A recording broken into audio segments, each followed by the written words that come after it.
nosotros vamos acumulando juventud. Es decir, al final no somos ni más jóvenes ni más mayores, sino tenemos más o menos juventud acumulada. Y yo creo que es muy importante que entendamos que hay tres elementos que son absolutamente claves en cualquier situación compleja en la que nos encontremos. Y que son estos elementos absolutamente esenciales independientemente de tu edad, independientemente muchas veces de tus circunstancias. Por supuesto, de que seas hombre o mujer, de que seas de una cultura o de otra, porque son elementos que de alguna manera nos interpelan a todos, sin distinción, para descubrir esa grandeza que todos tenemos, para aflorar esa que es nuestra mejor versión. Lo que sucede es que nuestra mente está profundamente alterada. Necesitamos lo que se llama una metanoia, un cambio en la percepción. Si queremos vernos como personas capaces, si queremos vernos como personas que tienen ese ímpetu, que tienen esa capacidad de transformar las cosas para bien, tenemos que empezar a mirarnos unos a otros de una forma distinta. En el fondo, nuestros compañeros juristas lo que están haciendo, y muy bien, es decirnos que hay que ver a las personas con juventud acumulada o con más juventud acumulada con otros ojos. Porque entonces, si no, vamos a permanecer ciegos a un talento extraordinario que la sociedad necesita. No es un favor que se les hace a ellos, es un favor que la sociedad se hace a sí misma recuperando todo aquello que vale la pena. Y comentaba Jesús algo que es absolutamente nuclear en lo que os voy a decir, es el tema de la autoestima.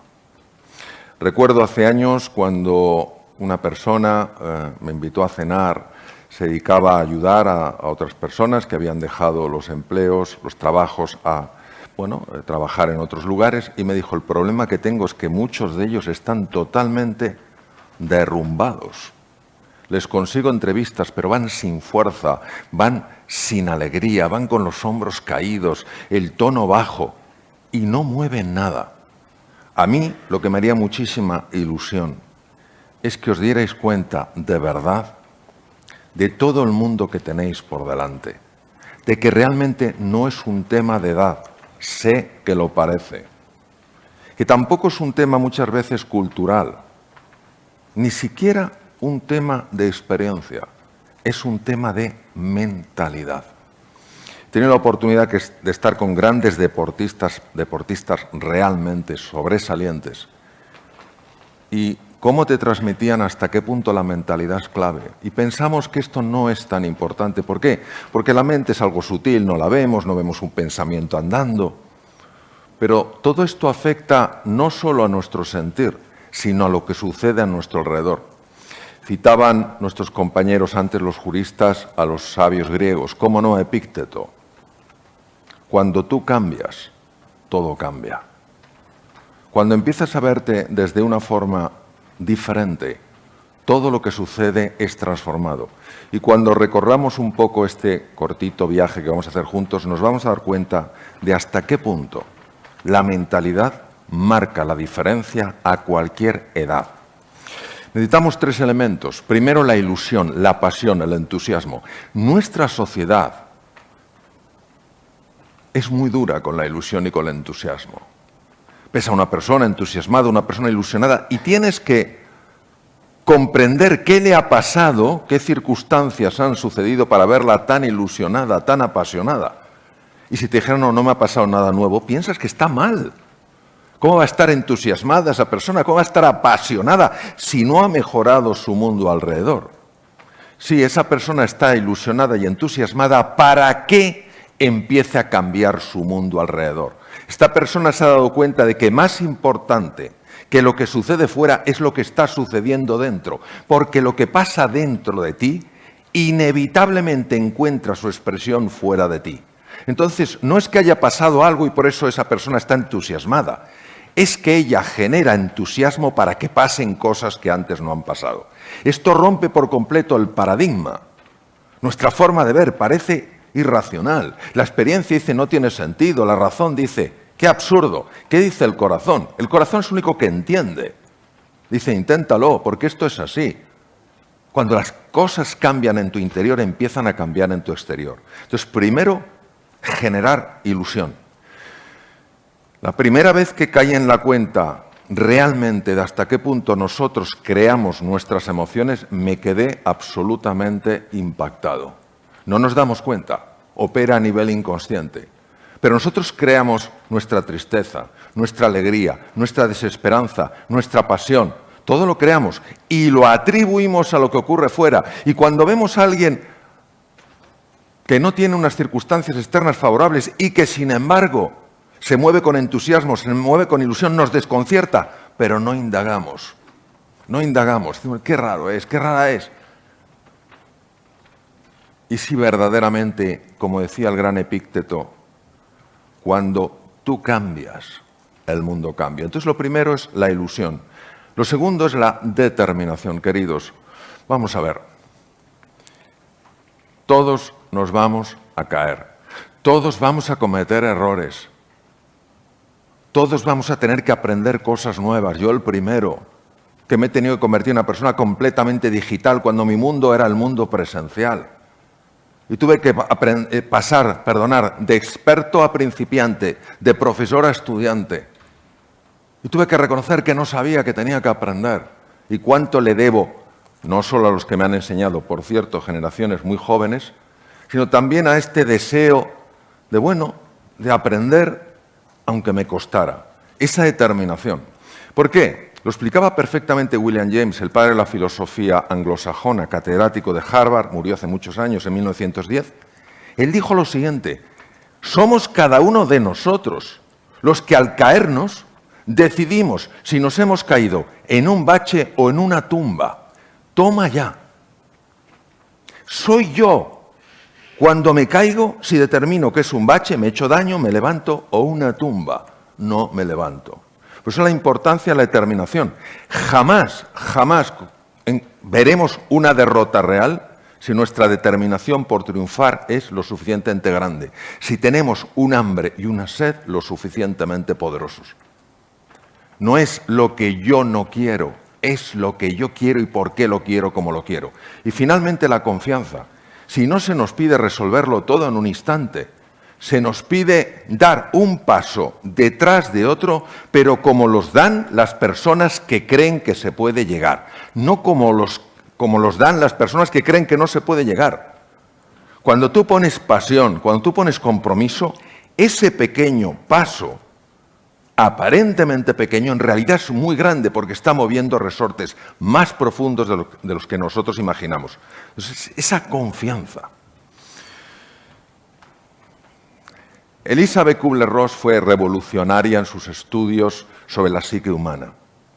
Y esto se puede aplicar a muchas personas que han dejado sus empleos, han abandonado sus trabajos, por las razones que sean. Se entra en un proceso de duelo. ¿Por qué? Porque has perdido una tierra que conocías, unos compañeros, un estatus, unos ingresos. Y ella alertaba sobre este proceso y decía, es normal, primero el shock, tengo 50 años, 55, 60. ¿Cómo puede estar esto sucediendo si yo tengo mucho que aportar? El shock. Segundo, la negación. Es un enfrentamiento, intentas negarlo. Después la ira, te enfadas contra unos, te enfadas contra otros, te enfadas contra ti mismo, contra ti misma. Yo nunca tenía que haber entrado en esta empresa, mira cómo me tratan. Te enfadas o te llenas de tristeza o de miedo. Y es normal que todos, sin excepción, cuando experimentemos una pérdida importante, entremos aquí. Lo que ya no es normal es que nos quedemos aquí. Eso es lo que pasa muchas veces, que nos quedamos ahí, que nuestra autoestima la equiparamos a tener un trabajo o no. ¿Y desde cuándo el tener ha llenado los vacíos del ser? De nunca. Tú eres grande por naturaleza, porque tu linaje es la grandeza. ¿Que ahora no tienes un trabajo? Bueno, eso es accidental, eso es circunstancial, no es esencial. Entonces, lo primero que yo propongo, es aceptar, asumir, salir del proceso de duelo. Esta es la nueva realidad.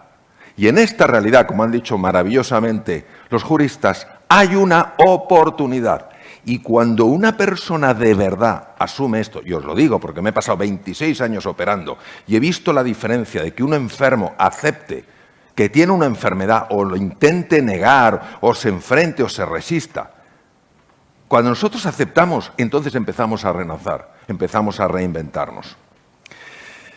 Hofer fue un escritor muy conocido en la época de Ronald Reagan, recibió el premio, la medalla a la libertad, es una medalla muy importante, se la dio el presidente Reagan. Fijaos lo que dijo, en tiempos de cambio como el actual, esto no es un cambio progresivo, esto es un cambio disruptivo. Y más si has pasado de una situación de empleo a desempleo, pero es que a nivel global, lo estáis viendo, es profundamente disruptivo. Quienes estén abiertos al aprendizaje, fijaros que no habla de la edad, si tienes 20, 30, 40, 60, 80. Quienes estén abiertos al aprendizaje se adueñarán del mundo. Mientras que aquellos, entre comillas, o entre paréntesis, independientemente de la edad, que crean saberlo todo, y yo humildemente añadiría, o que creen que no pueden ya hacer nada, estarán equipados para un mundo que ya no existe. Estamos hablando de nuevo del elemento sutil, de la mentalidad. No estamos hablando de la edad, estamos hablando de la mentalidad, todos lo sabéis. Yo he operado a una persona de 104 años. Pero qué hombre, qué energía. Y cuando le di el alta me dijo, hasta la próxima, doctor. Dije, hay que ser optimista. 104 años. Pero también me he encontrado con personas muy jóvenes, ¿qué esperas del día? Yo, que pase. Pues al final, la mentalidad es independiente de la edad. Vamos a hablar de la ilusión, de la pasión, de eso que muchas veces nos parece que está fuera de tono, porque consideramos que la pasión tiene que venir de las circunstancias externas. Me toca la lotería, consigo el trabajo en mi vida, la persona de mis sueños, etc.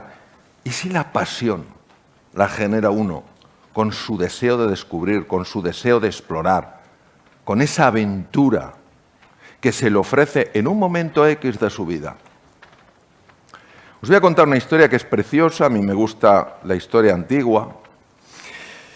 Cuando Alejandro Magno desciende desde Macedonia e invade el resto de las ciudades-estado griegas, que estaban todas enfrentadas, y con su ejército empieza a conquistar toda Asia Menor, conquista Egipto, la famosa ciudad de Alejandría, en honor a él, llega cerca del río Tigris, entonces se llamaba el río Bumodos, y se enfrenta al ejército más poderoso del mundo, el ejército persa de Darío III. En la batalla de Gaumela que se suponía que iba a perder Alejandro, Alejandro ganó.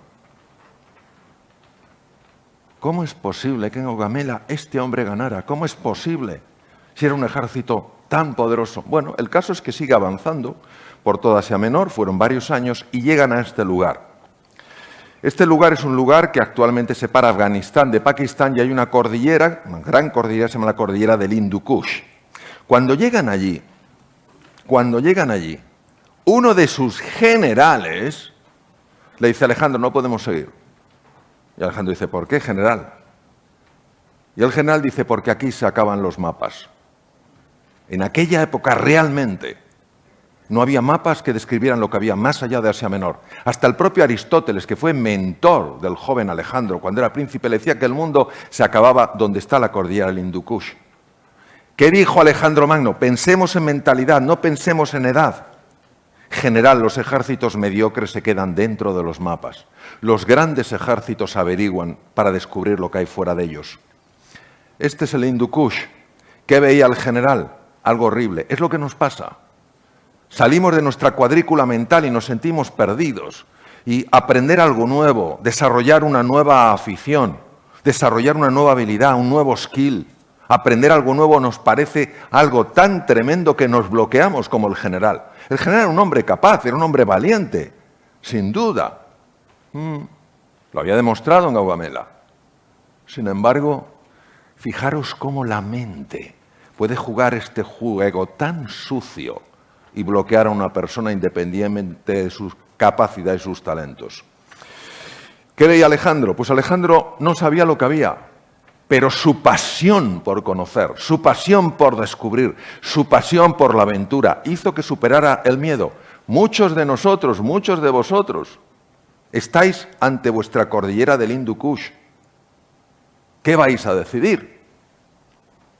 ¿Vais a decidir quedaros en la cuadrícula mental o vais a decidir averiguar lo que hay fuera de ella? Y ahora os voy a hablar de un tema que afecta por igual a niños que a personas con más juventud acumulada, pero independiente de la edad.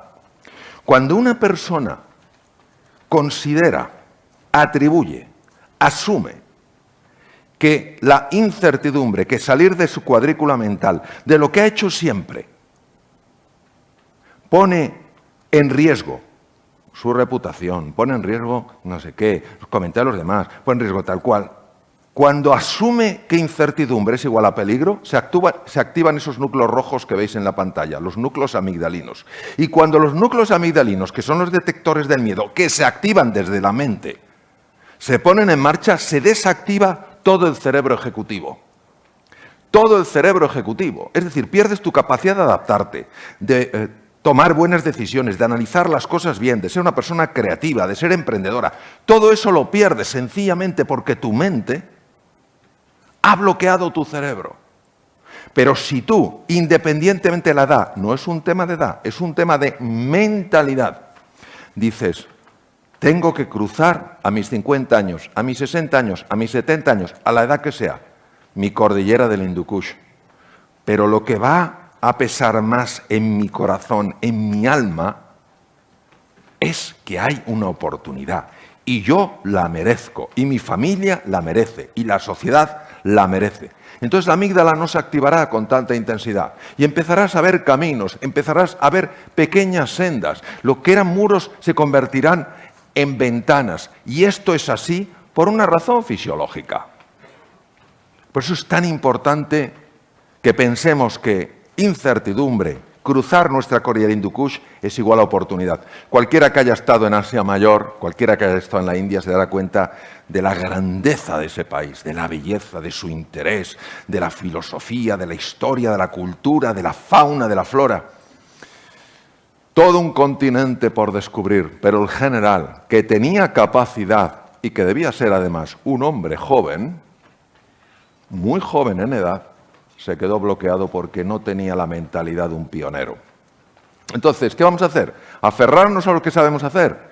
A ver, en mi época era la cirugía abierta. Cuando pasamos a la laparoscópica, eso era una cosa complicadísima. Operábamos en 2 dimensiones, teníamos que aprender una cajita, los instrumentos funcionaban al revés, no podíamos introducir las manos. Pero quien no quiso aprender cirugía laparoscópica se quedó fuera, porque los enfermos querían que se les operara así. Después la cirugía robótica. Entonces, es muy importante aprender a soltar. Vale, lo que me ha traído hasta aquí no es necesariamente lo que me llevará hasta allí. Y todo lo que veamos como nuevo, incierto, desconocido, complejo, es verdad que es así. Pero no solo es eso. También es esto: aventura, descubrimiento, evolución, trascendencia y contribución. No matéis el éxito desde vuestra mente. El mundo real es muchísimo más benévolo que el mundo mental. Hay tumores muy agresivos que son curados porque el enfermo tiene una enorme fe en su curación. Hay tumores muy poco agresivos que se vuelven muy agresivos cuando el enfermo considera que no tiene nada que hacer. Si este impacto tiene la mente a nivel del cuerpo, ¿qué no tendrá a la hora de impactar en otras dimensiones de la realidad? Este es un esquema que me encanta. Nuestra zona de confort, estamos fuera de ella, andamos buscando, zona de breakdown, zona de confusión. Sigue con fe. La fe no es un acto del entendimiento, la fe es un acto de la voluntad. Eliges creer y das un pasito detrás de otro como los que pueden. Y si te caes, y si no te cogen, y si te dicen que no, conviértelo en un bache, no en una tumba. Los seres humanos no somos capaces de reconocer el talento real de los demás. Segundo, la determinación. Ser inasequible al desaliento, te caes, te levantas, adelante. Me encanta el ejemplo del tigre de Bengala, porque es un animal fabuloso en su potencia, su musculatura más de 200 kilos, de un zarpazo nos arrancaría de cuajo el hombro. Es un animal que puede saltar hasta 9 metros de longitud. ¿Sabéis cuántos intentos tiene que hacer un tigre de Bengala para cazar un ciervo? 10. Falla 9. Si los tigres de Bengala actuaran como los humanos y respondieran ante los errores como respondemos los humanos, los tigres serían inexistentes. Todos habrían desaparecido. Pero nosotros siempre encontramos excusas y justificaciones de por qué hemos fallado. No, es que soy demasiado mayor, es que me falta un título académico, es que me falta un conocimiento. Que es un tema de mentalidad, queridos, que cuando tienes la mentalidad bien amueblada, el resto se amuebla solo. Confianza. Os voy a conectar dos personas que aparentemente están a nivel superficial desconectadas, pero a nivel profundo lo tienen todo en común. Uno, Einstein, y otro, Goethe. Einstein, el científico más reconocido del siglo XX, por supuesto, físico y metafísico. Y Goethe, un gran escritor y metafísico también. Fijaros lo que decía Albert Einstein, uno de los padres de la física cuántica. La separación que vemos entre el mundo interior y el mundo exterior es una pura alucinación de la consciencia, no es real. Lo que te pasa dentro sale fuera. Lo que pasa es que como no lo vemos, creemos que no existe. Nos damos cuenta del efecto, pero no nos vemos como causa. Cuando tú cambias la causa que eres, empiezas a tener efectos diferentes. Y Goethe, que es impresionante en su profundidad, dice: a propósito de todas las iniciativas, hay una verdad elemental cuya ignorancia mata innumerables ideas y espléndidos planes. En el momento en el que una persona se compromete de verdad, la providencia, universo, llámalo como quieras, también lo hace. Toda clase de cosas comienzan a suceder que jamás habrían sucedido sin su previo compromiso. Todo un caudal de sucesos se ponen en marcha con aquella decisión por medio de encuentros inesperados, recursos insospechados y ayuda material que nadie hubiera podido imaginar. Si sabes que puedes o crees que puedes, ponte en marcha. La audacia tiene poder y magia. ¿Y si ambos tuvieran razón? ¿Y si las condiciones que tú generas dentro fueran más importantes que lo que sucede fuera? ¿Y si fuéramos co-creadores de la realidad? ¿Y si nuestro entusiasmo, nuestra confianza, aparentemente insensatos para nuestra razón tan limitada, estuvieran moviendo cosas muy profundas? ¿Y si esa confianza, dar un paso pequeño de una forma grande, estuviera moviendo cosas? ¿Y si esa determinación, donde cuando te dicen no, te vas con la misma sonrisa que si te hubieran dicho sí, porque te reconoces como creador o co-creador de tu vida? ¿Y si eso estuviera presente en nosotros? Por eso, unos pequeños tips para vuestra reflexión. Es lo único que tengo. No tengo consejos, solo tengo propuestas para vuestra reflexión. Evitemos tomar la posición de una víctima. Me pongo de los nervios cuando oigo: a ver cuándo aparece la luz después del túnel. Pero si eso nos pone en una posición de absoluta víctima. Sé tú la luz. Yo he estado en un túnel en las Azores de 1 kilómetro de longitud, bien estrecho, y qué diferencia ir con una vela o no llevarla. Sé tú la luz. ¿Y cómo puede ser tu luz? Con tu pasión, con tu confianza, con tu determinación, ya eres luz. Pongamos nuestro foco en conseguir lo que queremos, no en evitar lo que no queremos. Recordemos que la imaginación, que decía Einstein que era más importante que el conocimiento, tiene en sí la capacidad de crear. Utilicemos un lenguaje que nos ayude, no que nos anule.